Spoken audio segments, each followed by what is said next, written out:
Hello বন্ধুরা, কাকিমার কিচেনে চলে এসেছি। দেখো আজকে বানাবো আমি সজনে ডাঁটা দিয়ে একটা রেসিপি। সজনে ডাঁটাগুলোকে ভালো করে কেটে ধুয়ে নিয়েছি। এখন আমি সজনে বাটাগুলো এইখানে পেস্ট করে নিয়েছি। সর্ষে বাটা, সর্ষে আর একটু পেঁয়াজ বাটা আর আদা রসুন একটু অল্প করে দিয়ে দিয়েছি।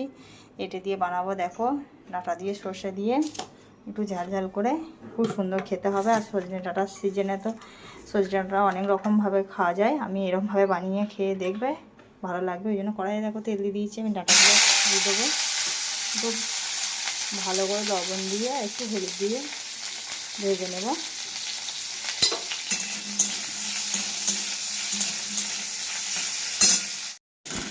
দেখো ডাঁটাগুলো আমার ভাজা হয়ে গেছে, বেশি ভাজলে হবে না, হালকা করে একটু ভেজে নিয়েছি। এখন আমি পেস্ট করে রাখা মশলাটা এখানে অ্যাড করে দেবো। একটু ভালো করে ভেজে নিয়ে জল দিয়ে দেবো। দেখো বন্ধুরা, আমার সর্ষে বাটা দিয়ে সজনে ডাঁটা চচ্চড়ি পুরো রেডি।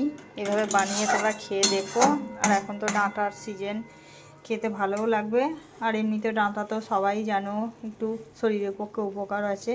এভাবে বানিয়ে খেয়ে দেখো, খুবই সুন্দর লাগবে। আর যদি ভালো লেগে থাকে তাহলে আমার চ্যানেলটা সাবস্ক্রাইব করে দেবে, আর লাইক কমেন্ট শেয়ার করতে ভুলো না। ঠিক আছে বন্ধুরা, টাটা।